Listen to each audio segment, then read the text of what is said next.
Chapter 1. The Solid State.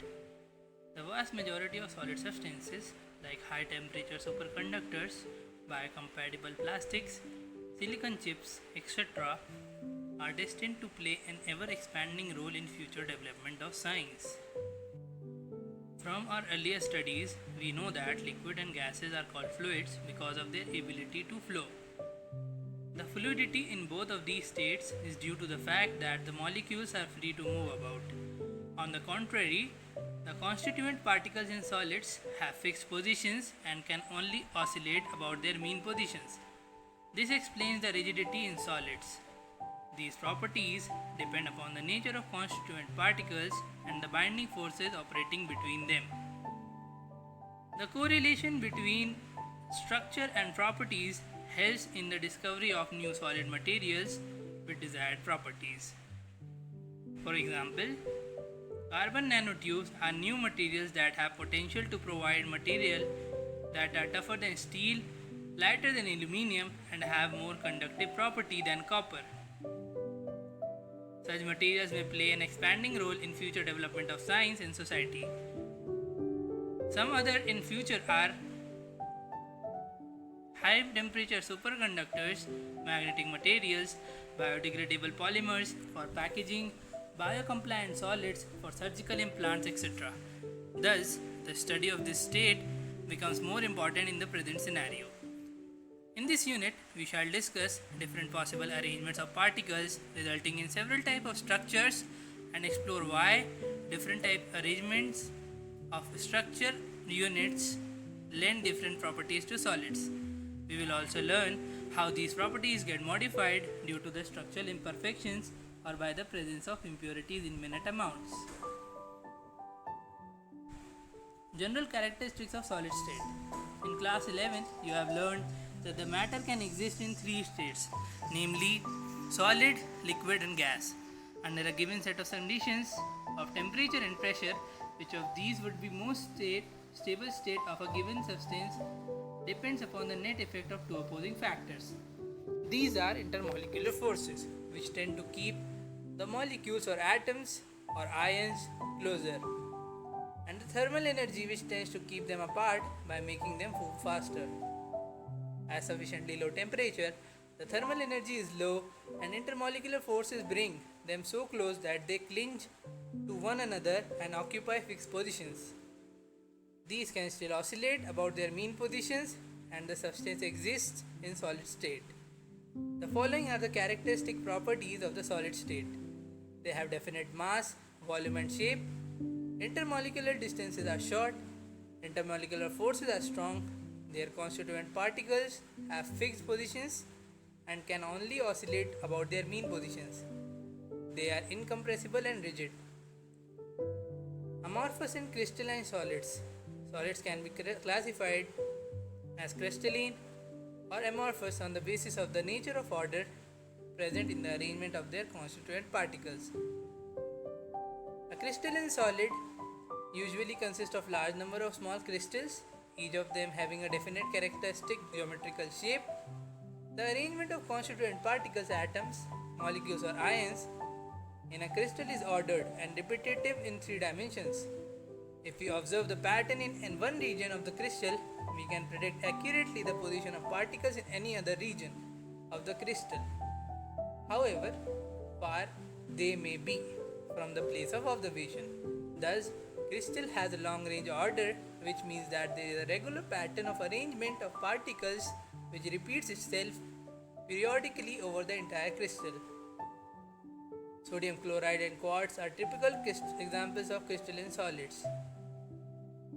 Glass, rubber and many plastics do not form crystals when their liquids solidify on cooling.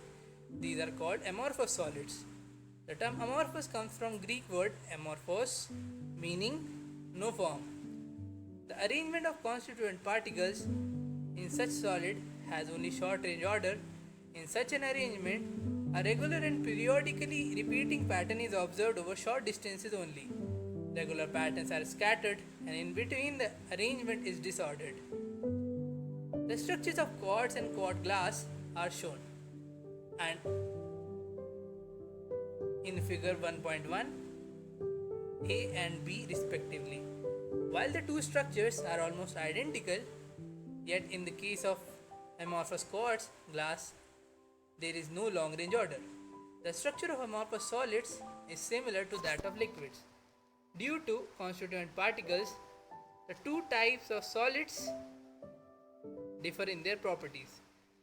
Crystalline solids have a sharp melting point. At a characteristic temperature, they melt abruptly and become liquid.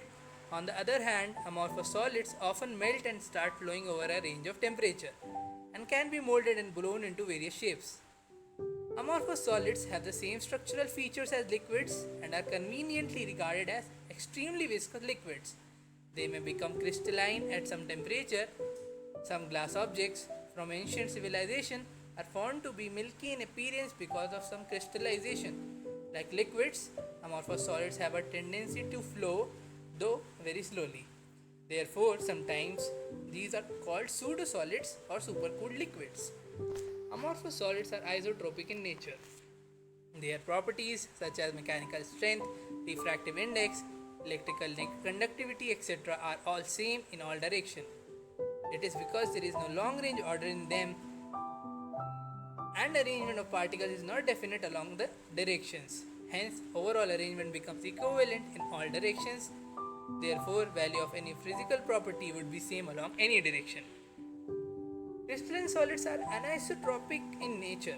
There is some of their physical properties like electrical resistance or refractive index show different values when measured along different directions in the same crystal.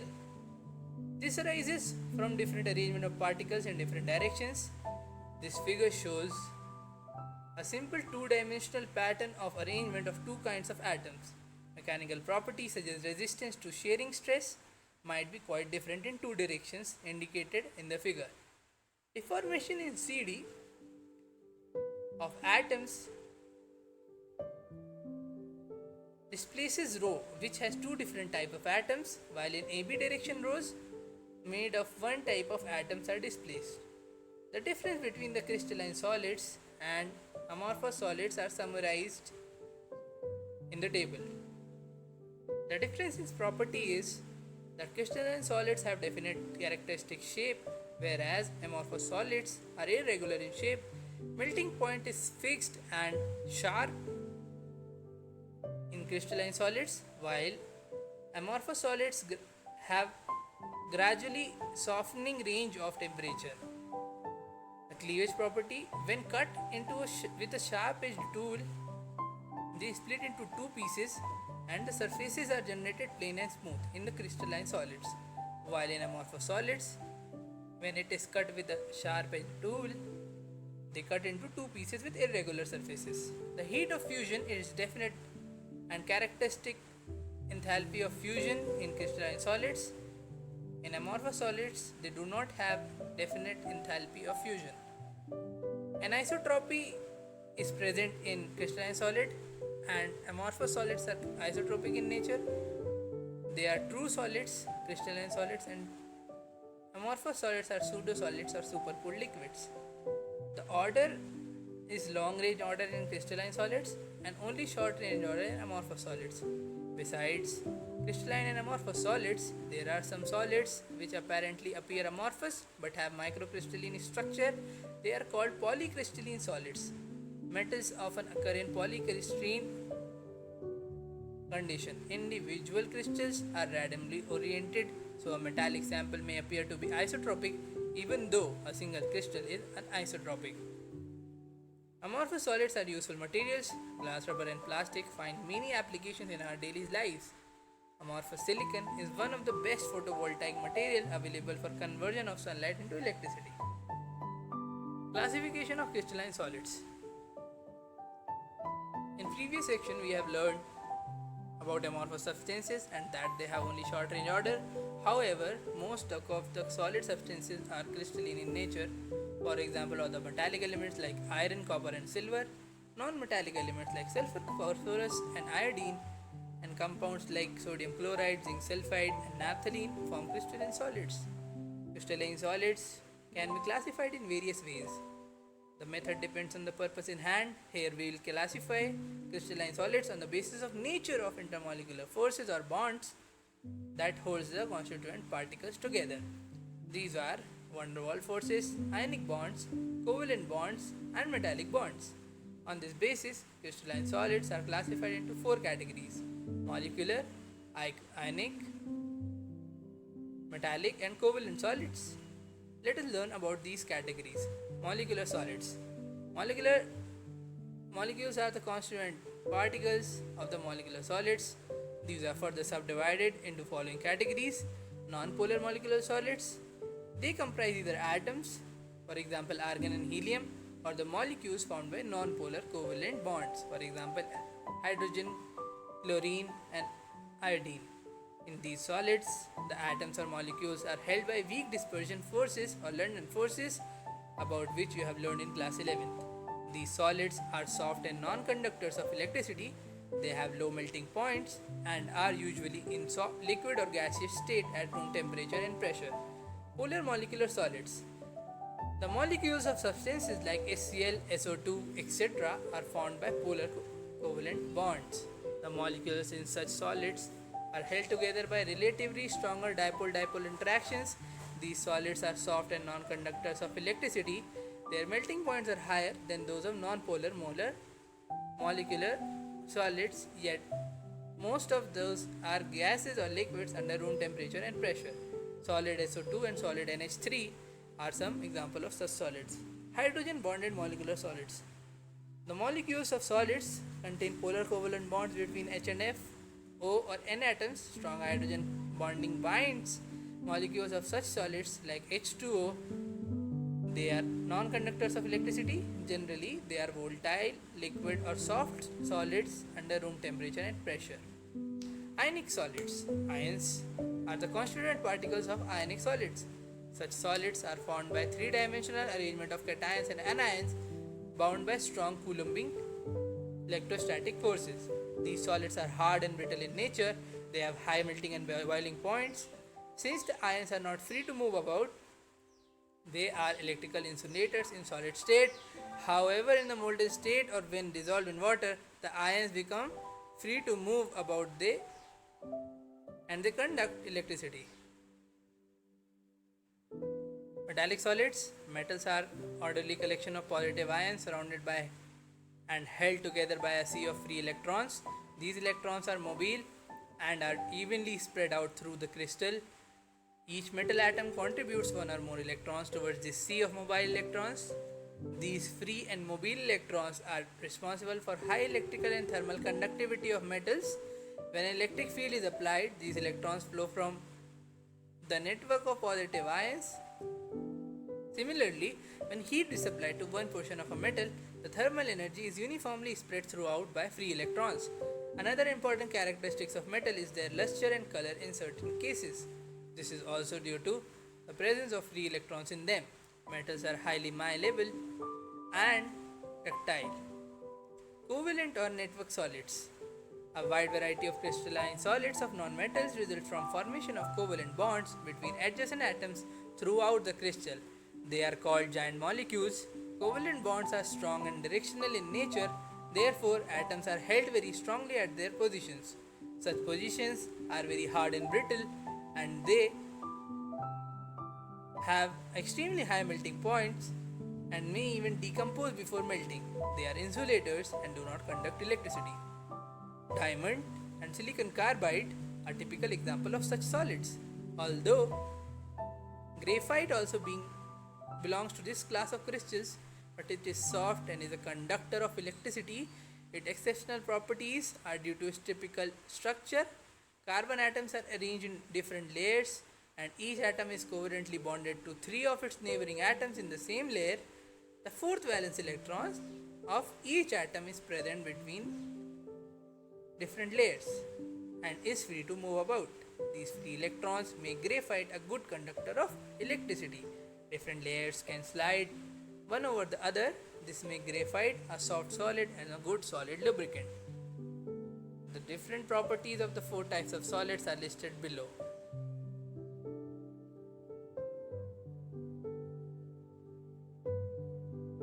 Crystalline lattices and unit cells.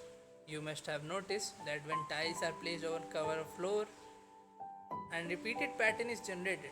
If after setting tiles on floor we mark a point at same location in all the tiles and see the marked position, only ignoring the tiles, we obtain a set of points. This set of points is the scaffolding on which pattern has been developed by placing tiles. This scaffolding is a space lattice on which two-dimensional pattern has been developed by placing structural units on its set of points. That is, tile in this case. The structural unit is called basis or motif. When motifs are placed on points in space lattice, a pattern is generated. In crystal structure, motif is a molecule, atom, or ion. A space lattice, also called a crystal lattice, is the pattern of points representing the location of these motifs. In other words, space lattice is an abstract scaffolding for structure. When we place motifs in an identical manner on points of space lattice, we get crystal structure. A motif is a two-dimensional lattice and hypothetical two-dimensional crystal structure obtained by placing motifs in the two-dimensional lattice. Spatial arrangement of lattice points give rise to different types of lattices. Figure shows arrangement of points in two different lattices. In the case of crystalline solids, space lattice is a three-dimensional array of points.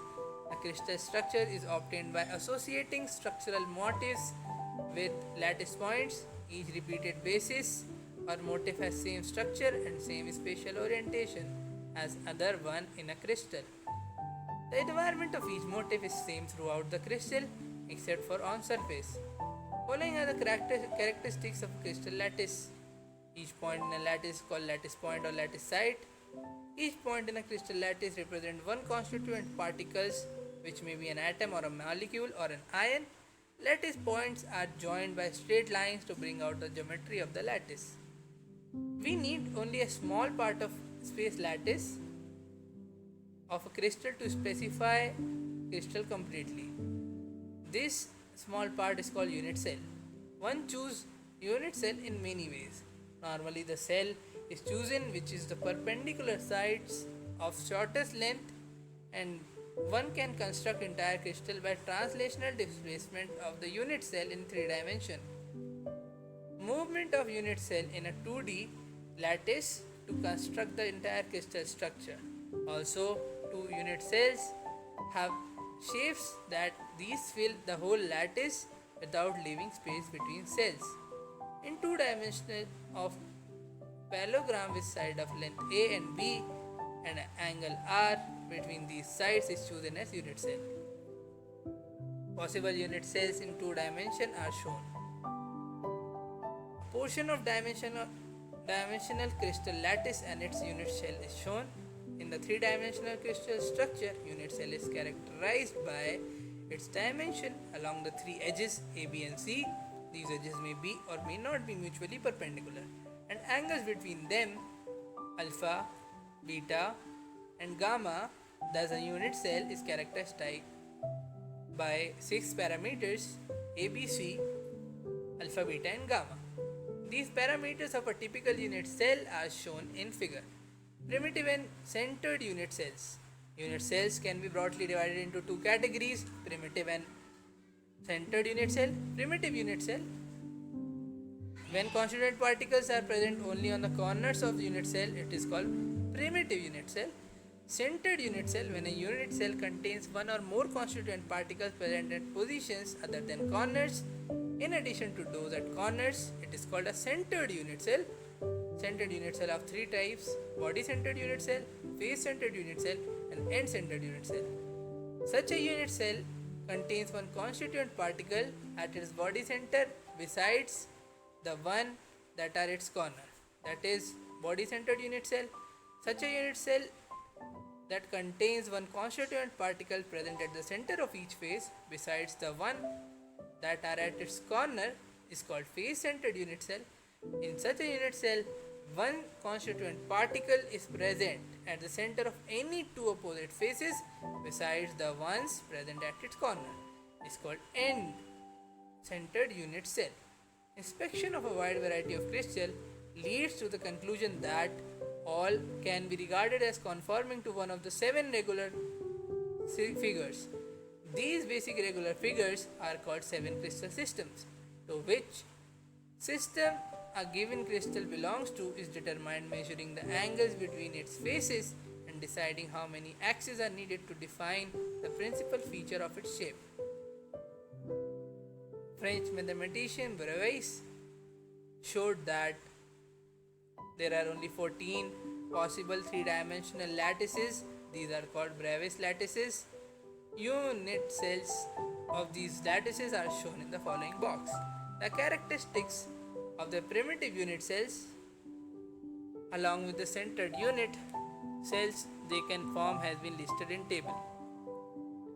Cubic crystal system, tetragonal system, orthorhombic crystal system, hexagonal crystal system, and rhombohedral or trigonal, monoclinic and triclinic crystal system.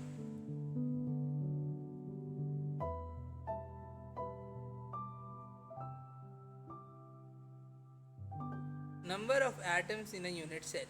We know that any crystal lattice is made up of very large number of unit cells and every lattice point is occupied by one constituent particle. Let us now work out what portion of each particle belongs to a particular unit cell. We shall consider three types of cubic unit cells and for simplicity assume that constituent particle is an atom. Primitive cubic unit cell. A primitive cubic unit cell has atoms only at its corner. Each atom is at a corner is shared between 8 adjacent unit cells as shown in figure. 4 unit cells in the same layer and 4 unit cells in the upper or lower layer. Therefore, only 1/8 of an atom or ion actually belongs to a particular unit cell. In a primitive cubic unit cell has been depicted in 3 different ways. Each small sphere represents only the center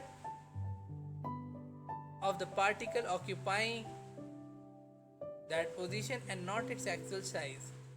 Such structures are called open structures. The arrangements of particle is easier to follow in open structures.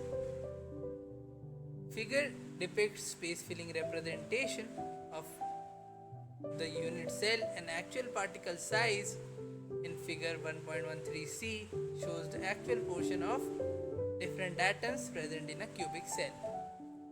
In all, since one each cubic cell has 8 atoms on its corners, the total number of atoms in one unit cell is 8 into 1 by 8 equals to 1 atom. Body centered cubic unit cell. A body centered cubic unit cell has an atom at each of its corner and also an atom at its body center. Figure depicts open structure, space filling model, and unit cell with portions of actual atoms belonging to it. It can be seen that the atom at the body center wholly belongs to the unit cell in which it is present. Thus, in a body centered cubic cell, 8 corners into 1 by 8 corner per atom equals to 1 atom, and 1 center atom makes it total number of atoms per unit cell is equals to 2 atoms. Face-centered cubic unit cell.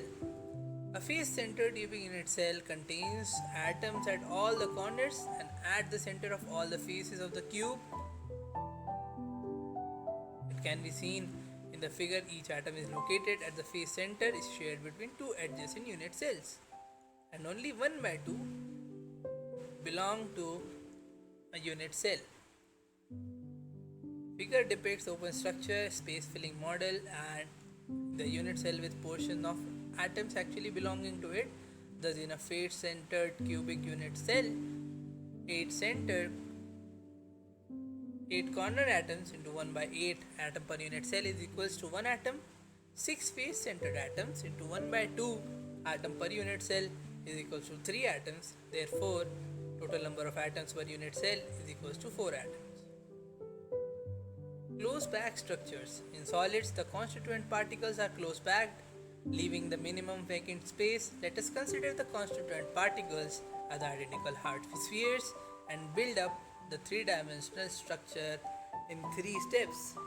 Close packing in one dimension. There is only one way of arranging spheres in 1D packed structure, that is to arrange them in a row and touching each other. In this arrangement, each sphere is in contact with two of its neighbors. The number of nearest neighbors of a particle is called its coordination number. The number of nearest neighbors of a particle is called its coordination number. Thus, in one-dimensional close-packed arrangement, the coordination number is 2. Close packing in 2D. The two-dimensional close-packed structures can be generated by stacking rows of close-packed spheres. This can be done in two different ways. The second row may be placed in contact with the first row just such that the spheres of second row are exactly above those of first row. The spheres of the two rows are aligned horizontally as well as vertically. If we call the first row A type row and the second row being exactly the same as the first one is also of A type, similarly we may place more rows to obtain A type of arrangement. In this arrangement, each sphere is in contact with 4 of its neighbors, thus two-dimensional coordination number is 4, and if the centers of 4 immediate neighboring spheres are joined, a square is formed. Hence, this packing is called square close packing in 2 dimension. The second row may be placed above the first in a staggered manner such that spheres fit in the depression of the first row. If the arrangement of spheres in the first row is called A type, the one in the second row is different and may be called B type. When the third row is placed adjacent to the second layer in staggered manner, its spheres are aligned to those of the first layer, and this layer is also of A type. The spheres of similarly placed fourth row will be aligned with type of second row B type. Hence, this arrangement is of AB type. In this arrangement type, there is less free space, and this packing is more efficient than the square close packing. Each sphere is in contact with 6 of its neighbors, and hence the 2D coordination number is 6. The centers of these spheres are at the corners of a regular hexagon. Hence, this packing is called two-dimensional hexagon close packing. In this layer, there are some voids, empty spaces. These are triangular in shape. The triangular voids are of different types. In one row, the apex of the triangle is pointing upwards and the next layer downwards. Close packing in 3 dimension. All real structures are 3-dimensional structures. They can be obtained by stacking 2-dimensional layers over one over the other. In the last section, we discussed close packing in 2 dimension, which can be of 2 types: square close packing and hexagonal close packing. Let us see what types of 3-dimensional close packing can be found from these. 3-dimensional close packing forms 2-dimensional square close packed layers. While placing the second square close packed layer above the first, we follow the same rule that was followed when front row of adjacent was placed to the other. The second layer is placed over the first layer such that the spheres of the upper layer are exactly above those in the first layer.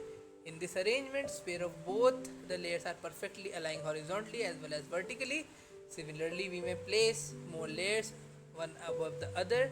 If the arrangement of spheres in the first layer is called A type, all the layers have same arrangement. Thus, this lattice has A type pattern.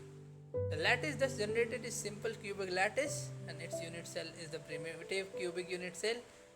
3-dimensional close packing from 2-dimensional hexagonal close packed layers.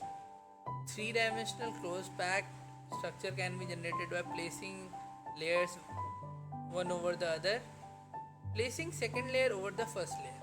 Let us take 2-dimensional hexagonal close pair A and place a similar layer such that The spheres of the second layer are placed as the depression of the first layer. Since the spheres of the two layers can be aligned differently, let us call the second layer as B. It can be observed that all the triangular voids of the first layer are not covered by the spheres of the second layer. This gives rise to different arrangements wherever a sphere of the second layer is above the void of the first layer, or vice versa. A tetrahedral void is formed. These voids are called tetrahedral voids because tetrahedral is formed when the centers of these four spheres are joined. They have been marked T in figure. One such void has been shown separately. At other places, the triangular voids in the second layer are above the triangular voids in the first layer, and the triangular shapes of these do not overlap. One of these has apex of triangle pointing upwards and the other downwards. These voids have been marked as O. Such voids are surrounded by 6 spheres and are called octahedral voids. One such void has been shown separately in figure.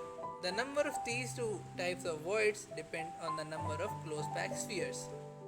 Let the number of closed back spheres be n, then the number of octahedral voids be n, and the number of tetrahedral voids generated will be 2n. Placing third layer over the second layer. Covering tetrahedral voids. Tetrahedral voids of the second layer may be covered by the spheres of the third layer. In this case, the spheres of the third layer are exactly aligned with those with the first layer, thus the pattern of the spheres is repeated. In alternate layers, this pattern is often written as AB-AB pattern. This structure is called hexagonal closed packing structure. This sort of arrangement of atom is found in many metals like magnesium and zinc. Covering octahedral voids. These third layer may be placed above the second layer in a manner that its spheres cover the octahedral voids. In these placed in a manner, the spheres of the third layer are not aligned with those either of the first layer or the second layer. This arrangement is C-type. Only when fourth layer is placed, its spheres are aligned with those of the first layer as shown. This pattern is often called ABC type or cubic close packed structure or FCC structure.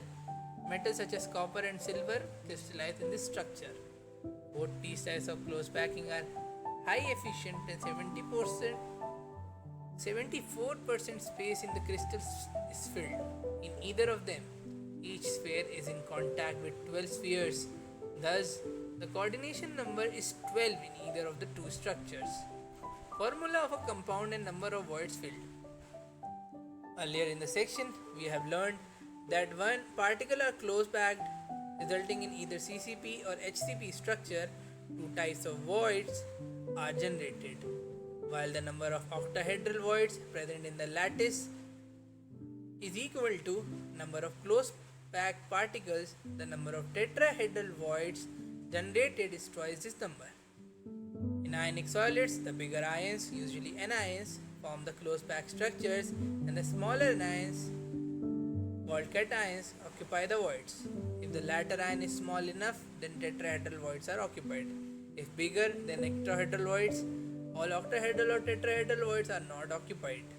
In a given compound, the fraction of octahedral or tetrahedral voids that are occupied depends upon chemical formula of the compound, as can be seen from the following example. Locating tetrahedral and octahedral void.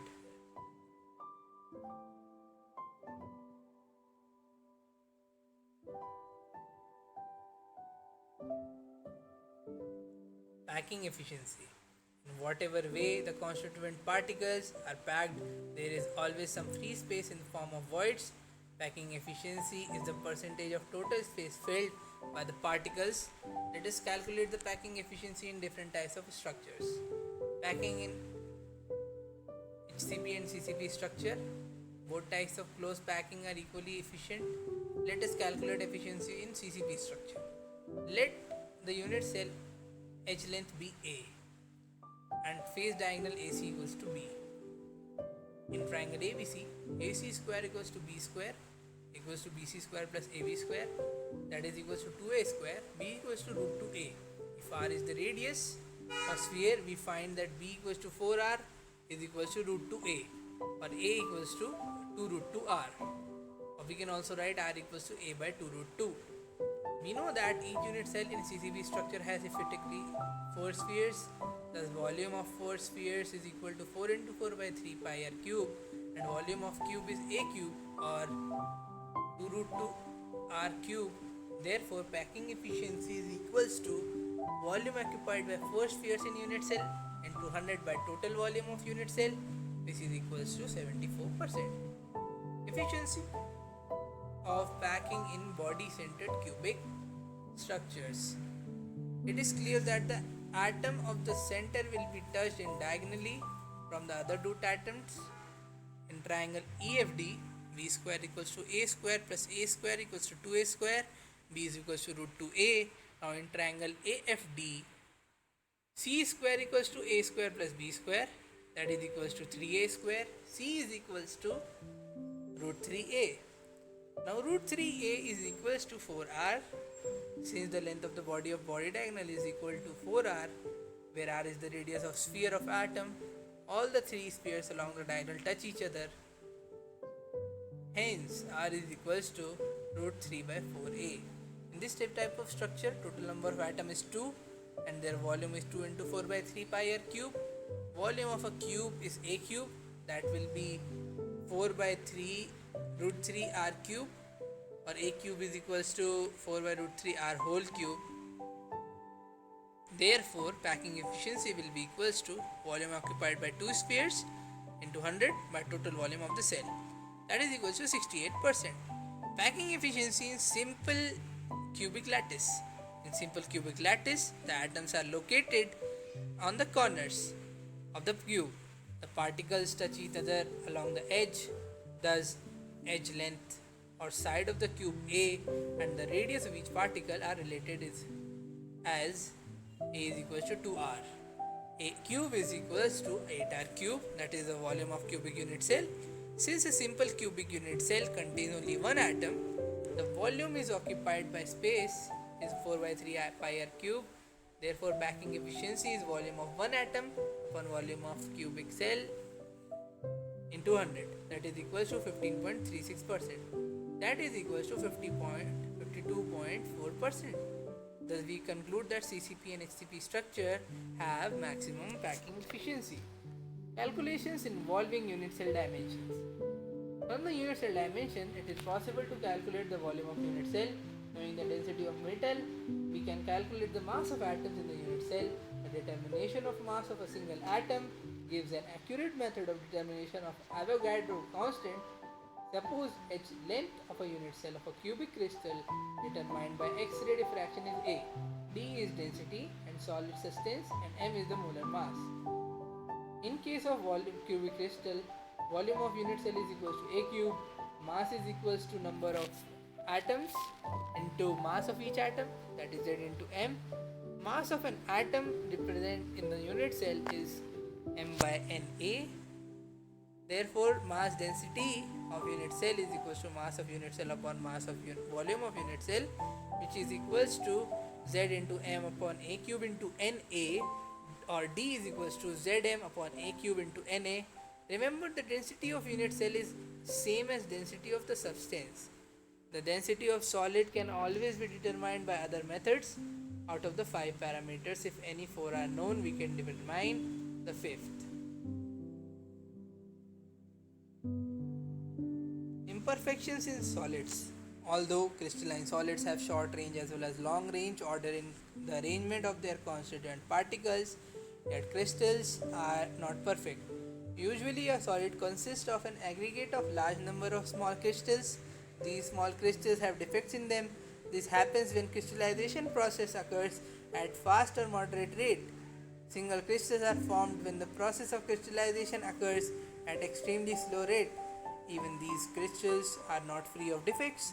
The defects are broadly irregularities in the arrangement of constituent particles. The defects are of two types, namely point defects and line defects. Point defects are the irregularities or deviations from ideal arrangement around a point or an atom in a crystalline substance, whereas the line defects are the irregularities or deviations from ideal arrangement in the entire row or lattice points. These irregularities are called crystal defects. We shall confine our discussion to point defects only. Type of point defects. Point defects can be of three types: stoichiometric defects, impurity defects, and non-stoichiometric defects.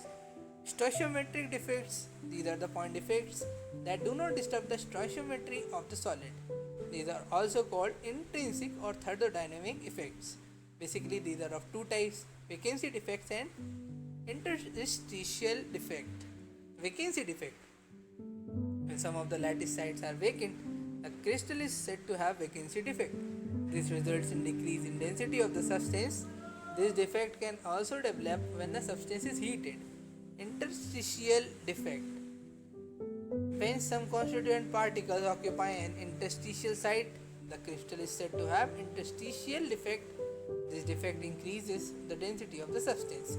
Vacancy and interstitial defect, as explained, can be shown by non-ionic solids. Ionic solids must always maintain electrical neutrality rather than simple vacancy or interstitial defect. They show these effects as Frenkel and Schottky defects. Frenkel defect: this defect is shown by ionic solids. The smaller ion is dislocated from its normal site to an interstitial site. It creates a vacancy defect and its original site and an interstitial defect at its new location. This defect is also called dislocation defect. It does not change the density of the solid. Frenkel defect is shown by ionic substances in which there is large difference in the size of ions. For example, ZnS, AgSeL, AgBr, AgI due to small size of Zn2 positive and Ag positive ions. Schottky defect: it is basically a vacancy defect in ionic solids. In order to maintain electric neutrality, the number of missing cations or anions are equal.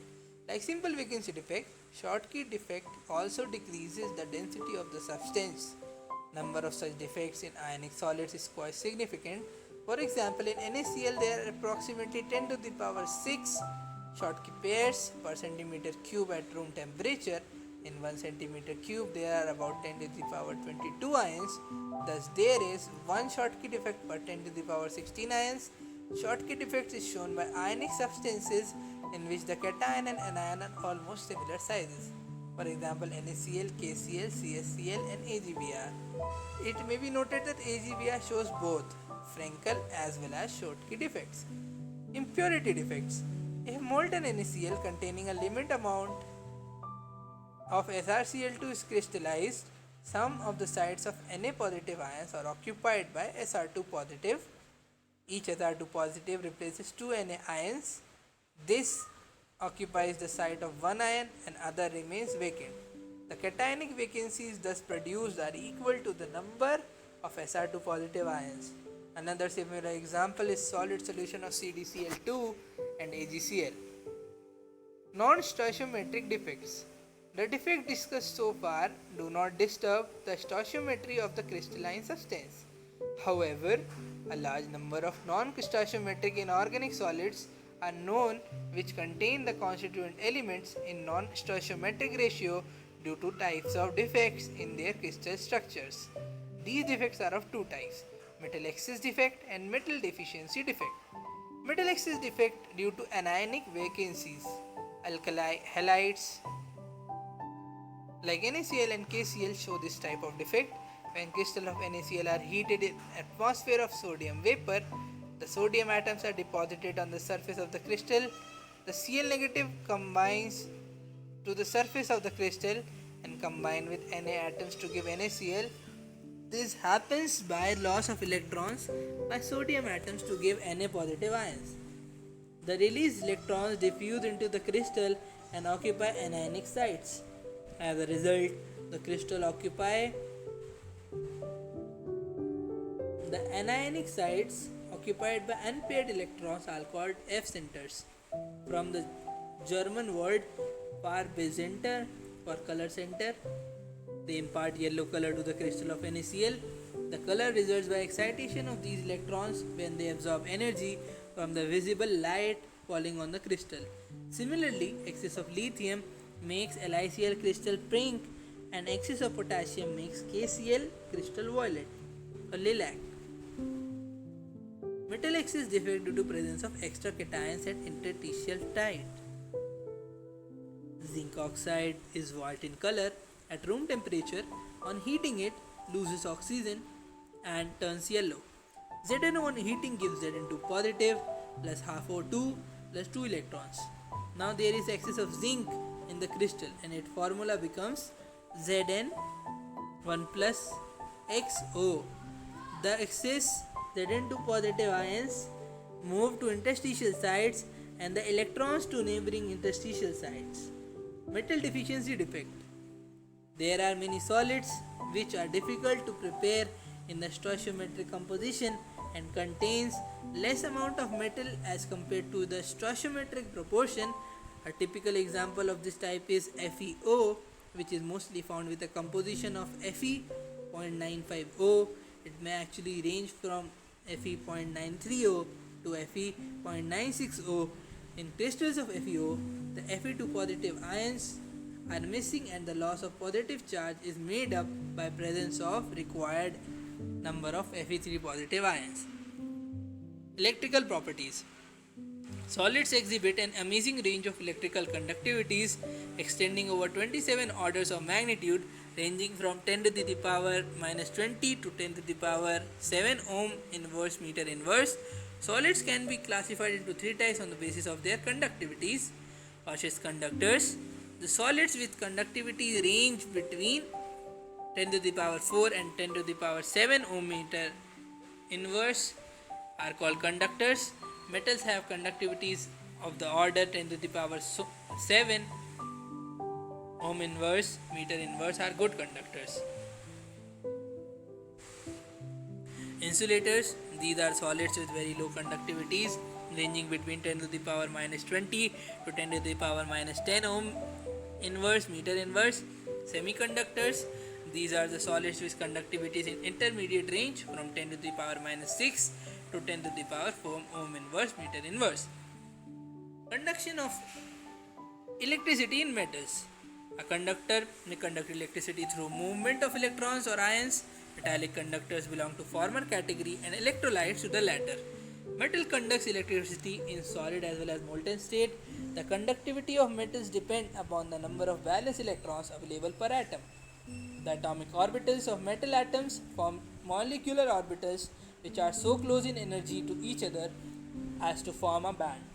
If this band is partially filled or it overlaps with a higher energy or unoccupied conduction band, then electrons can flow easily under an applied electric field and metal shows conductivity.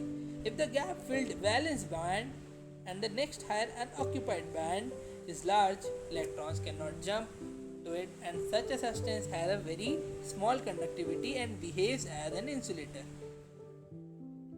Conduction of electricity in semiconductors.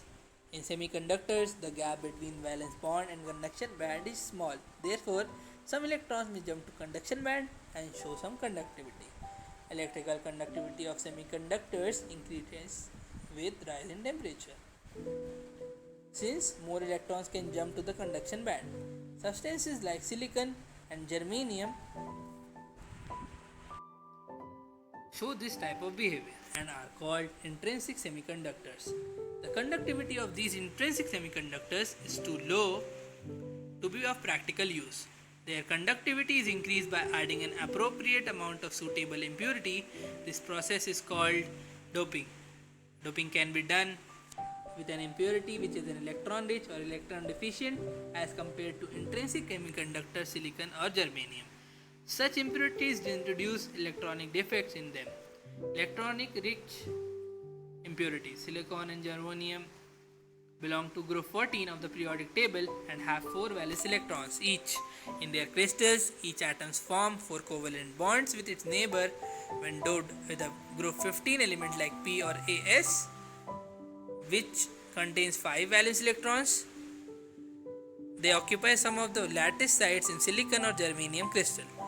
4 out of 5 electrons are used in the formation of 4 covalent bonds with the 4 neighboring silicon atoms. The fifth electron is extra and becomes delocalized. These delocalized electrons increase the conductivity of doped silicon or germanium.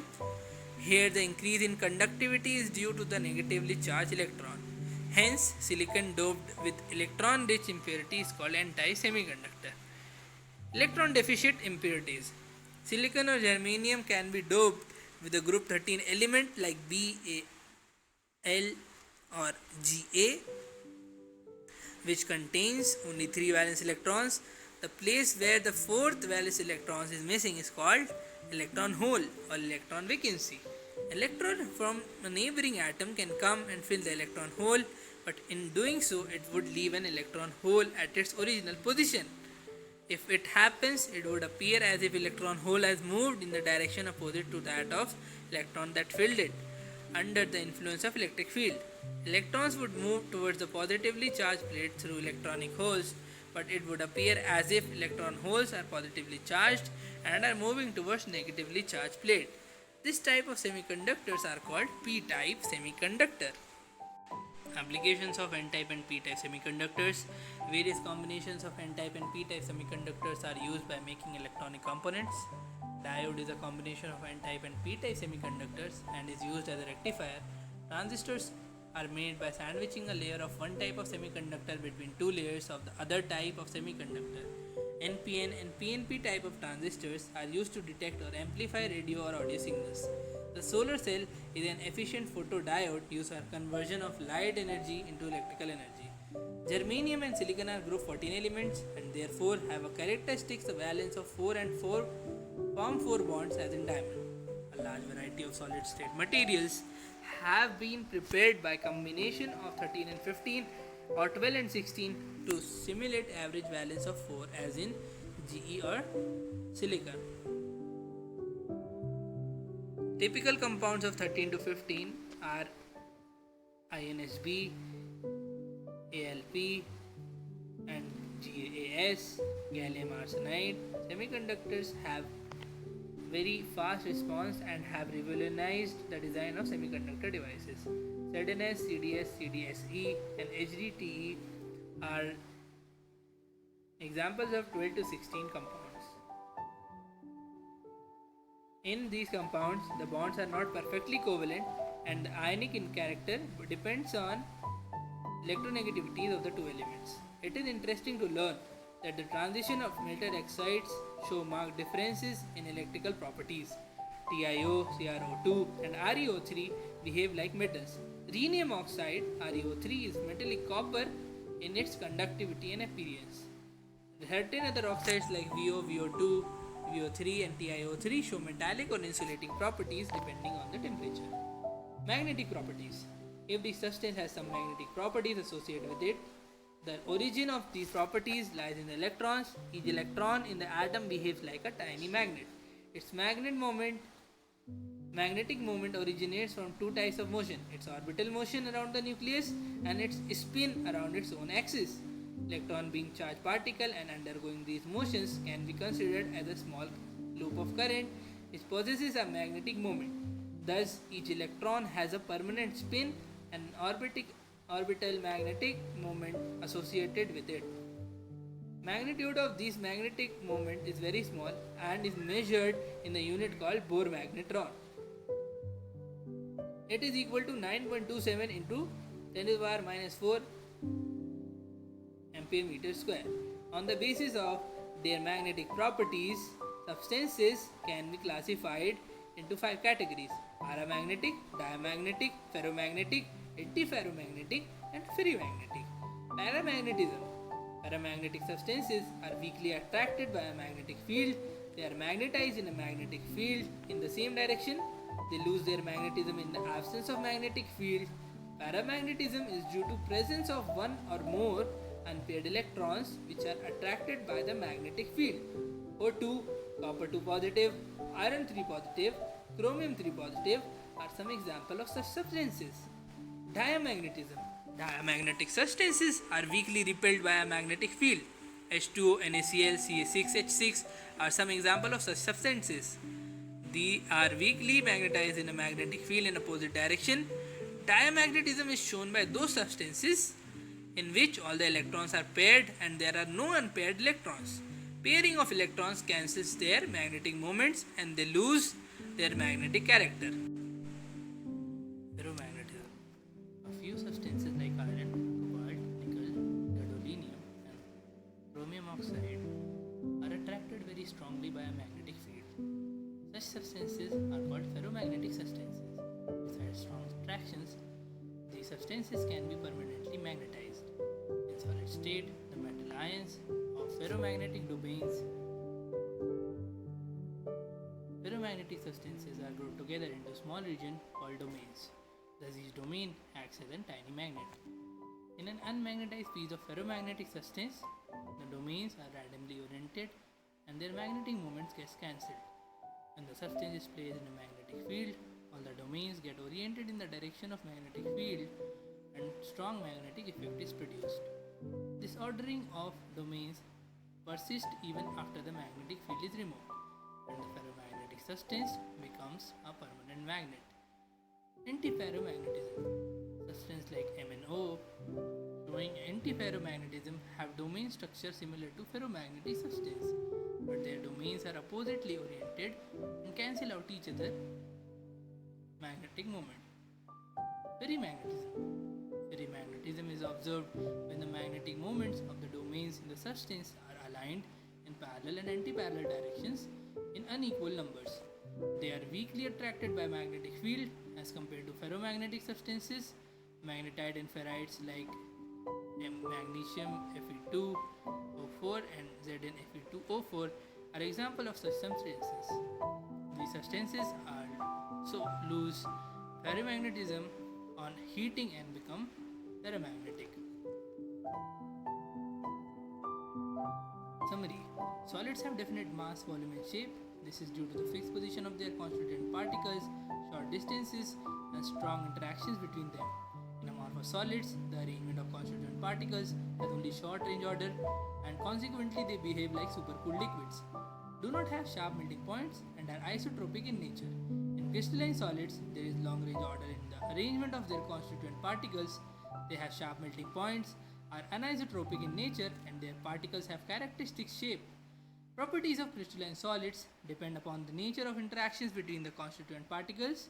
On this basis, they can be divided into four categories, namely molecular, ionic, metallic and covalent solids. They differ widely in their properties. The constituent particles in crystalline solids are arranged in a regular pattern which extends throughout the crystal. This arrangement is often depicted in the form of three-dimensional array of points which is called crystal lattice. Each lattice point gives the location of one particle in space. In all, 14 different types of lattices are possible which are called Bravais lattices. Each lattice can be generated by repeating a small characteristic portion called unit cell. A unit cell is characterized by its edge length and three angles between these edges. Unit cells are either primitive, which have particles only at their corner positions, or centered.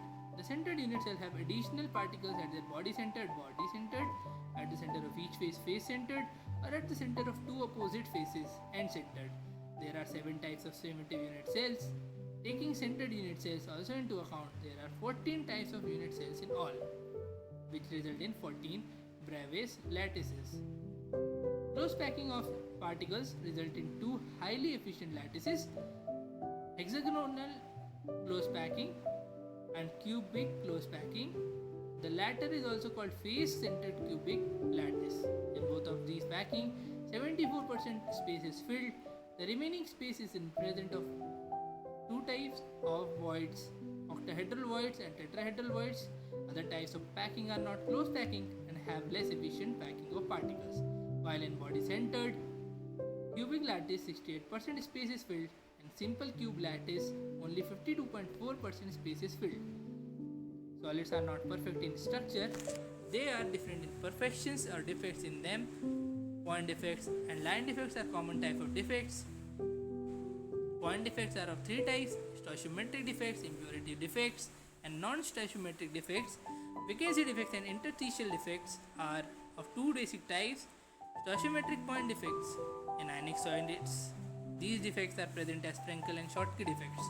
Impurity defects are caused by the presence of an impurity in the crystal. In ionic solids, when the ionic impurity has a different valence than the main compound, some vacancies are created. Non-stoichiometric defects are of metal excess type and metal deficient type. Sometimes calculated amounts of impurities are introduced by doping in semiconductors that change their electrical properties. Such materials are widely used in electronics industry. Solids show many types of magnetic properties like paramagnetism, diamagnetism, ferromagnetism, antiferromagnetism, and ferrimagnetism. These properties are used in audio, video, and other recording devices. All these properties can be correlated with their electronic configuration or structures.